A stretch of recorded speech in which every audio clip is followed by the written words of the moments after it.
안녕하십니까. 메신저 뉴스 김성욱입니다. 코로나로 교회들이 큰 위기라고 하지만 역사를 돌이켜보아야겠습니다. 이번 주 117주년을 기념하는 부산항서교회 같은 역사적인 교회들이 이 땅의 기독교를 뒷받침하고 있습니다. 서울동안교회 김영주 목사님, 부산항서교회 나이천 목사님, 고양 삼성교회 김영서 목사님으로 이어집니다. 조지 플로이드 사망 사건으로 미국 전역에서 폭력과 탈취와 그리고 살인이 일어났던 시위 현장 속에 CNN 뉴스가 안토니오 그웬 주니어라는 한 흑인 기독 청년을 소개했어요. 이 사람은 뉴욕 버팔로의 벨리 거리가 시위로 유리 조각과 쓰레기로 뒤덮인 것을 가슴 아프게 생각하면서 밤 새벽 2시에 스스로 쓰레기를 주러 나간 거예요. 몇몇 사람들이 와서 합류할 때는 이미 청소는 다 끝났어요. 무려 10시간을 그렇게 했다고 그래요. 이 소식이 알려지기 시작하면서 사람들 마음에 감동이 오기 시작한 거예요. 이 소녀는 교회에서 자원봉사를 자주 하는 고3짜리 아이였어요. 이 현장이 너무나 지저분하고 복잡하고 더러워지는 것이 너무 안타까워서 그가 이것을 치운 거예요. 이 미국 전역에 알리기 시작한 거예요. 사람들에게 감동이 되면서 뚜렷하게 나타난 증세가 뭐냐면 폭력과 방화가 이때부터 없어지기 시작했어요. 바로 그들 마음속에 하나님의 통치하심을 받는 거예요. 누가 밤중에 일어나서 고3짜리 아이가 나가서 청소하고 싶은 애가 누가 있을 거예요. 하나님이 창조하신 이 땅 속에 하나님 거리가 깨끗하게 되고 사람 마음이 평안을 찾기를 원합니다 하는 그 마음으로 헌신했던, 그래서 그것을 청소했던 그 마음이 전해지기 시작하면서 누룩처럼 사람들 마음속에 하나씩 전해지기 시작하면서 폭력과 그리고 방화로 치닫던 그 시위의 현장들이 서서히 본질을 찾아가는 거예요. 우리가 무엇 때문에 시위를 해야 되고 무엇 때문에 일을 해야 되는지를 찾아가기 시작하면서 시위 현장이 달라지기 시작했습니다. 저는 하나님 통치하심이 이루어졌다고 생각합니다. 한 사람 마음속에 하나님이 역사하셔서 그 마음을 주장해 주셨더니 그 사람의 마음을 통해서 전체 군중이 바뀌기 시작하고 정말 본질적으로 평화롭게 이루어져가는 역사를 우리는 함께 볼 수 있었습니다. 초대교회 교인들을 뭐라고 그랬습니까? 저들은 거주하는 거주민이다. 그러나 그들은 나그네다 그랬어요. 이 땅에 우리와 같이 사는 것 같은데 생각하는 거나 행동하는 거나 그리고 이 기준, 삶의 기준이 우리와는 다르다는 거예요. 이 땅에 속했지만 하늘나라의 인생 기준을 가지고 살아가는 사람이다. 기독교인을 좋아하지는 않았어요. 그러나 그들에 대해서 동경을 하게 됐어요. 저들의 삶이 뭔가 신비롭다고, 우리와 살아가는 게 다르다고. 그래서 그들에게 붙여진 이름이 뭡니까? 그리스도인입니다. 저 사람들은 정말 그리스도를 따라가는 사람이다. 그리스도의 말씀에 순종하는 사람이다. 그리스도 안에 거하기를 기뻐하는 사람이다. 그래서 붙여진 이름이 그리스도인이에요. 교회 창립 기념주일입니다. 117주년. 우리 교회가 설립되던 때가 1905년입니다. 가장 암울했던 시기예요. 을사 늑약이 체결되었습니다. 외교권을 빼앗겨 버렸어요. 이때부터 우리나라가 일제 강점기로 들어간 것이나 마찬가지입니다. 그런데 1905년에 교회가 세 곳이 설립이 되었습니다. 1905년 2월 첫 주일에 우리 항서교회가 설립이 되었고 3월 달에 구포시장 쪽에 지금 구포교회입니다. 4월 달에 동래 쪽에 그 교회가 지금 수완교회입니다. 1905년이 을사년이죠. 을사년스럽다. 이게 나중에 변형이 되어가지고 을씨년스럽다. 이런 말로 바뀌었습니다. 그처럼 을씨년스러운 그 해에 하나님이 소망의 등불로 세워주신 교회가 바로 항서교회라는 것입니다. 그 당시에 선교사님이 들어오셔서 사이트 보텀 선교사님, 사보담 선교사님이죠. 미국 북장로교 출신 선교사님인데 프린스턴을 졸업한 엘리트 선교사님이었습니다. 김성우, 또 김공원, 이치선, 박인서 네 분이 이 복음을 듣고 김공원 씨 가정에 모여서 예배를 드렸습니다. 그게 우리 교회의 첫 출발입니다. 그 당시에 대부분의 교회들은 선교사 주도로 교회가 세워졌는데 우리 교회는 그 출발이 평신도의 헌신이 되어가지고 시작되었고 117년의 거목으로 성장하게 되었다는 것입니다. 일제강점기 민족에게 소망을 주는 교회가 되었고 6.25 전란 가운데 많은 피난민들을 수용하고 위로와 용기를 주고 소망을 심어주는 교회가 바로 우리 항서교회였다는 거지요. 우리 교회를 통해서 세워진 학교들이 많이 있지 않습니까? 남성초등학교, 남성여중, 남성여고, 경성전자고등학교, 대동중고등학교, 개성여상, 그리고 경성대학교, 다 우리 교회를 통해서 설립된 학교들입니다. 교회를 비판하는 말 중에 이런 말이 있습니다. 교회 안에 예수가 없고 그리스도인의 가슴에 십자가가 없다. 우리 그리스도인들이 가슴에 깊이 새기고 거울처럼 비춰보면서 돌아볼 말인 것 같습니다. 교회에서 하나님의 말씀이 바르게 선포되지 못하고 그리스도인들은 듣고 보고 배운 바 하나님의 말씀을 바르게 실천하는 것이 부족한 것을 지적하는 말이 아니겠는가, 그렇게 생각이 됩니다. 우리 교회는, 기독교는 세상이 어려울 때 언제나 세상 중심에 서서 많은 사람들의 희망이 되어 왔습니다. 코로나19 팬데믹 시대 이렇게 세상이 불안하고 어지러울 때 교회와 그리스도인들은 세상에 희망이 될 수 있어야 합니다. 사람들이 마음 둘 곳 없어 할 때, 방황할 때 교회는 마음을 두고 또 인생의 수많은 질문 앞에 답을 찾을 수 있는 곳이 되어야 합니다.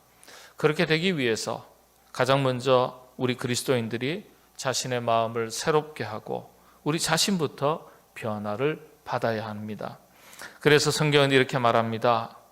그러므로 형제들아, 내가 하나님의 모든 자비하심으로 너희를 권하노니 너희 몸을 하나님이 기뻐하시는 거룩한 산 제물로 드리라. 이는 너희가 드릴 영적 예배니라. 너희는 이 세대를 본받지 말고 오직 마음을 새롭게 함으로 변화를 받아라. 하나님의 선하시고 기뻐하시고 온전하신 뜻이 무엇인지 그리고 분별하도록 하라. 새롭게 함으로 변화를 받아라. 바로 이 변화가 우리 자신으로부터 시작되어야 할 것을 말씀하는 겁니다. 우리 변화가 곧 하나님께서 기뻐 받으시는 산 제사, 영적인 예배인 것을 가르쳐주고 있는 말씀입니다. 마음을 새롭게 함으로 또 믿음으로 내린 결단이 삶으로 실천될 때 우리의 예배가, 지금 이 순간 드리는 이 예배가 하나님께서 기뻐 받으시는 온전한 예배가 되는 것입니다. 이 순간 지금의 예배가 그런 예배가 될 수 있기를 바랍니다. 메신저 뉴스 두 번째는 대전 제1교회 김철민 목사님, 부산 진교회 신추우 목사님, 남양주 별내동화교회 나강현 목사님을 연결합니다. 사랑하는 사람을 죽인 사람들에게 복음을 전할 수 있겠느냐고 물으십니다. 남미 에쿠아도르를 선교하러 갔던 짐 엘리엇이라고 하는 젊은 선교사가 있어요. 자기 친구들하고 4사람이 갔습니다. 근데 그 아우카족이라고 하는 그 사람들이 살고 있는 강변에 헬리콥터를 타고 내렸는데 이 아우카족이 그 사람들을 기습해서 창으로 다 찔러 죽였어요. 4명의 선교사들은 호신용 권총을 다 차고 있었습니다. 총을 잡지도 않았어요. 그리고 그곳에서 강변에서 4사람이 순교를 당합니다. 미국의 매스컴들이 다 떠들었어요. 얼마나 불필요한 낭비인가. 장래가 촉망되는 젊은이들이 이렇게 비명에 횡사하도록 만드는 게 선교냐. 그때 짐 엘리엇의 아내였던 엘리자베스 엘리엇이 이렇게 얘기를 했어요. 말씀을 삼가십시오. 낭비라니요. 내 남편의 죽음은 낭비가 아니었습니다. 그는 전 생애를 이것을 위해 준비했던 사람입니다. 그는 하나님께서 주신 자신의 책임을 수행하고 생의 목표를 달성하고 죽은 행복한 사람입니다. 그리고 간호사 훈련을 받고 아우카 부족으로 들어갔어요. 다행스럽게도 이 아우카 부족은 여자를 죽이는 것은 창피한 일로 알고 있었습니다. 그래서 5년 동안 이 엘리자베스 엘리엇이 그곳에서 사역을 하고 떠날 때가 됐는데 그 아우카족 추장이 물었어요. 아니 도대체 당신은 뭐 하는 사람이요? 그때 비로소 이 엘리자베스가 얘기했어요. 당신들이 죽였던 그 남자의 아내입니다. 남편이 당신들을 향해 가지고 있었던 예수님의 사랑을 내가 전하기 위해서 이곳에 돌아왔습니다. 참 충격을 받았죠. 그리고 수십 년이 지난 후에 그곳에는 수많은 교회들이 세워졌어요. 짐 엘리엇이 죽었던 강변 마을에 교회가 세워졌는데 그곳의 담임 목사가 엘리엇의 아들이었습니다. 그리고 그 교회를 섬기는 장로와 교사들이 그때 당시 엘리엇을 죽였던 사람들이었어요. 짐 엘리엇과 그의 친구들의 죽음은 이렇게 해서 에콰도르에 엄청난 복음의 물결이 일렁이도록 만드는 거죠. 그가 젊었을 때 썼던 일기장에 이런 글이 있습니다. 영원한 것을 얻기 위해 영원하지 않은 것을 버리는 자는 절대로 어리석은 자가 아니다. 하나님께서 십계명의 말씀을 이스라엘 백성들에게 주시는데 직접 큰 소리로 들려주셨다고 말씀을 하십니다. 너는 나 외에는 다른 신들을 내게 두지 말라. 너를 위하여 새긴 우상을 만들지 말고 또 위로 하늘에 있는 것이나 아래로 땅에 있는 것이나 땅 아래 물속에 있는 것에 어떤 형상도 만들지 말며 그것들에게 절하지 말며 그것들을 섬기지 말라. 하나님께서 이스라엘 백성들에게 첫 번째 계명으로 주셨던 우상을 섬기지 말라는 그 명령에 우상이라고 하는 것은 하나님인 채 하는 것을 가리키는 것입니다. 그것은 실체가 있는 존재가 아니라 이미테이션이라는 것입니다.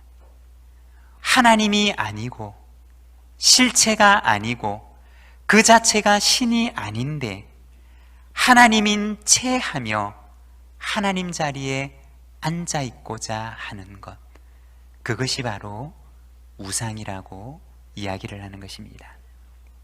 우리의 삶의 현장 가운데도 하나님이 아니면서도 하나님인 양 우리에게 그 권세를 발휘하고자 하는 존재가 오늘 우리의 세상 가운데도 있다는 것입니다.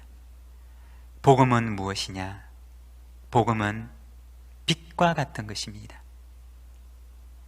하나님인 채 하며 어둠 속에 있는 사람들을 속이며 살아가는 이 세상 가운데 빛을 비추어서 그것이 하나님이 아니라는 사실을 밝혀주고 거짓을 거짓으로 드러내고 우상을 우상으로 드러내면서 참된 것이 무엇인지를 보여주는 빛의 역할을 하는 것이 바로 복음이라는 것입니다. 여러분, 신앙이란 무엇일까요? 신앙이란 우상을 떠나 거짓된 것을 떠나 참된 것, 하나님을 향하여 나아가는 것입니다. 우상을 떠나 우리를 지으신 참 하나님께로 돌아가는, 그리고 그 안에서 참 쉴 곳과 안식을 누리는 우리 모든 믿음의 가족들의 삶이 되시기를 바랍니다. 미국에서 가장 유명한 서커스단인 링글링 브라더즈 서커스단이 있습니다.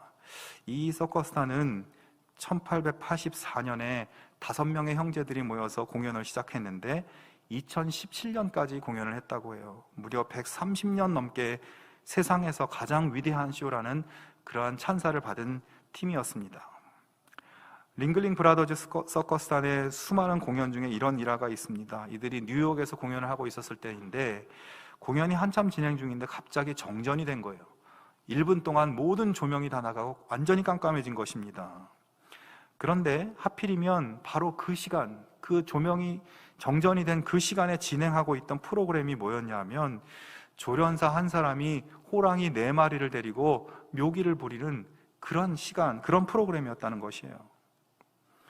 물론 이 철창 속에서 공연을 했기 때문에 관중들은 이제 안전했지만 사람들이 다 걱정했겠죠. 저 아무것도 안 보이는 저 상황 속에서 저 조련사가 호랑이들의 공격을 받지는 않을까 걱정했습니다. 그런데 그 고요하고 깜깜한 무대에서 조련사의 채찍 소리와 호랑이의 동작을 지시하는 명령이 조금도 흐트러짐이 없이 들려오는 것이에요. 정전이 끝나고 조명이 다시 켜졌습니다. 여전히 호랑이들은 조련사의 명령을 따라 얌전히 자기 자리에 앉아 있는 것입니다. 관중들은 모두 일어서서 박수를 보냈습니다. 나중에 조련사에게 기자들이 찾아와서 물었습니다. 어떻게 하신 것입니까? 어둠 속에서 나는 호랑이를 볼 수 없지만 호랑이는 어두워도 나를 잘 봅니다.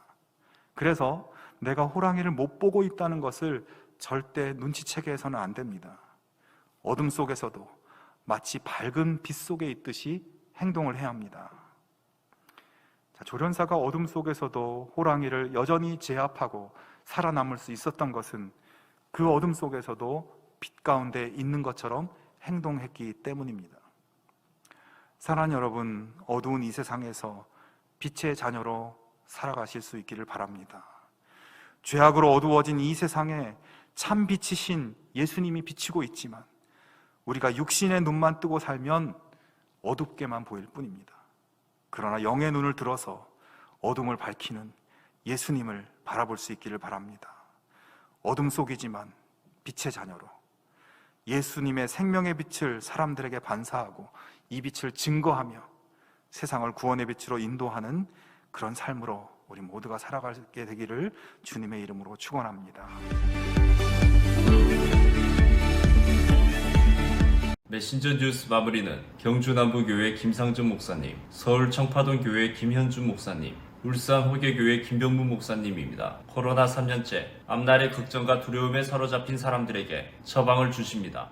코로나 시대가 장기화되면서 세계보건기구는 팬데믹과 그리고 인포데믹 주의보를 내렸었습니다. 인포데믹이라고 하는 것은 인포메이션, 정보와 그리고 전염병이라고 하는 에피데믹, 이 두 가지 합성어입니다. 그러니까 정보의 감염병 그런 뜻이 되겠지요. 허위 정보들이 세상에 많이 퍼져서 사람들이 막연한 두려움 속에 빠져들고 있다. 1929년 세계를 휩쓸었던 경제공황은 악성 두려움 때문에 더 가중되었다라고 이야기를 합니다. 경제공황이 시작되면은 우리가 가지고 있는 정권은 다 휴지가 된다. 은행에 우리에게 줄 돈이 없어진다.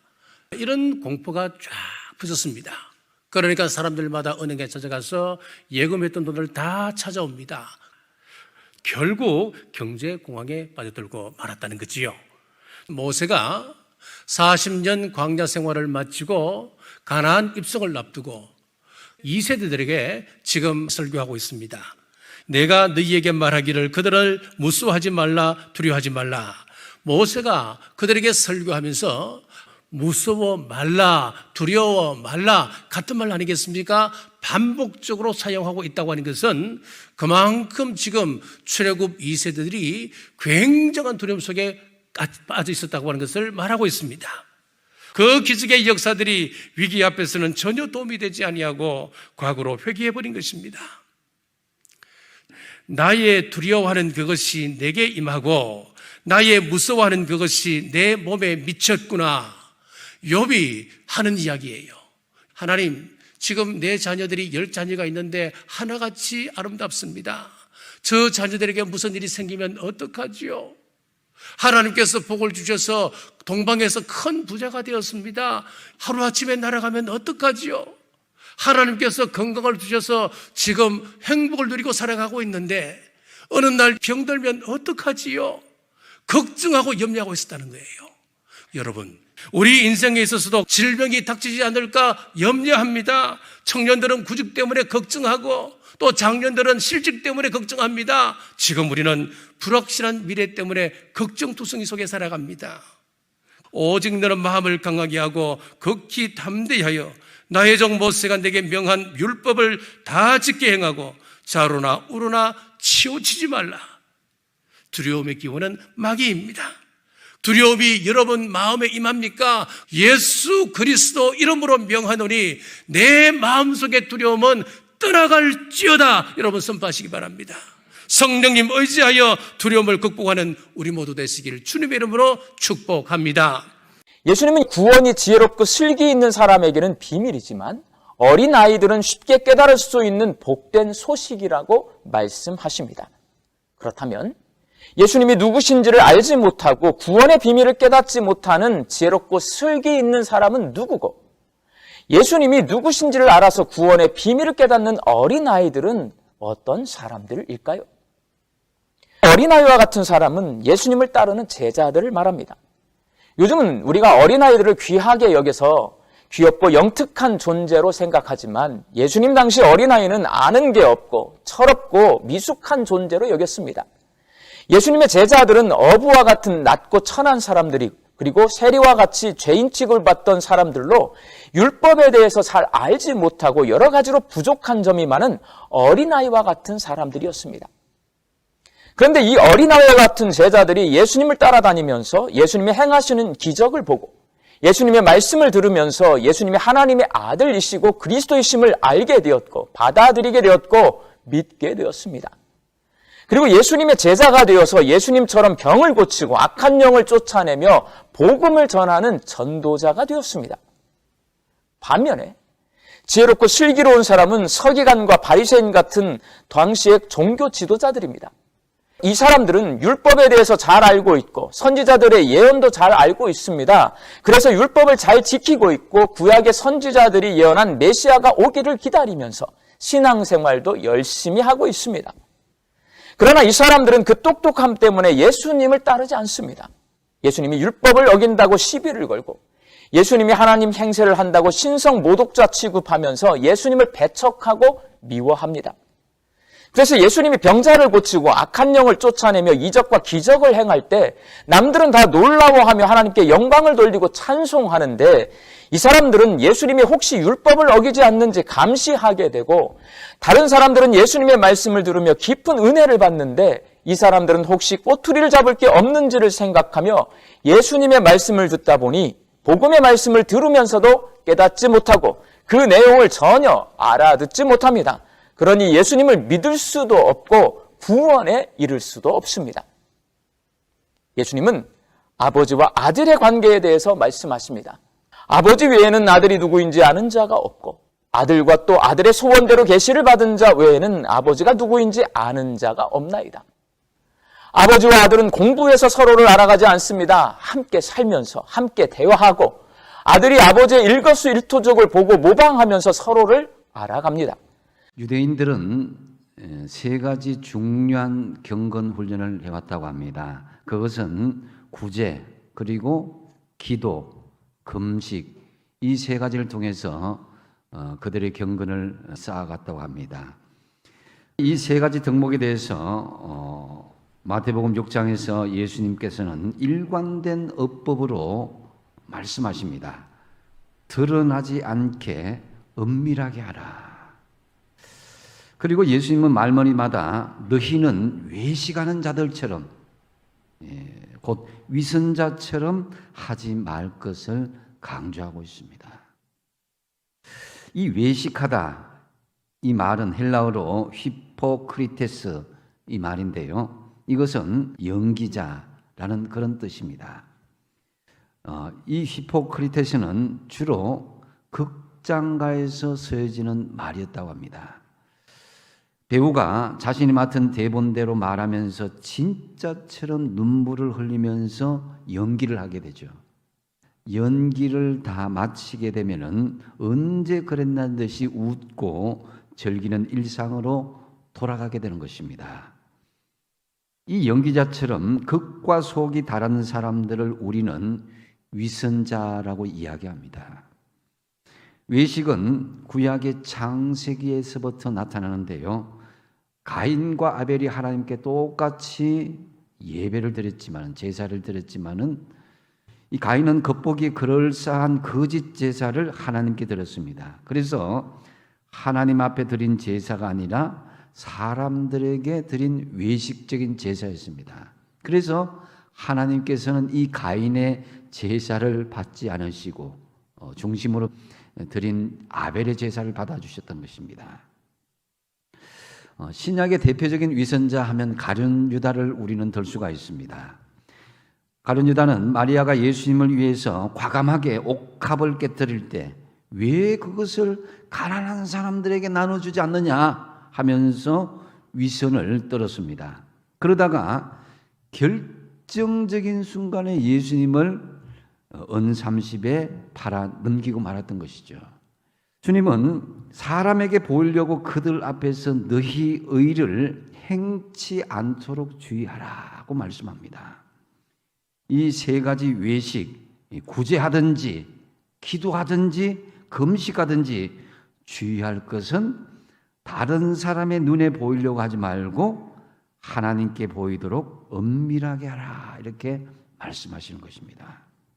우리가 사람들에게 칭찬을 받으면서 시간이 지나게 되면 교만에 빠지게 되고 마치 내가 의롭고 좋은 일을 많이 해서 구원받았다고 착각하게 되는 위험에 빠질 수도 있기 때문입니다. 목사님들의 말씀 전체를 들으실 수 있도록 전부 링크해 두었습니다. 아직 메신저 뉴스 구독을 누르지 않은 시청자님이 계시면 지금 구독과 좋아요, 알림 설정까지 부탁드립니다.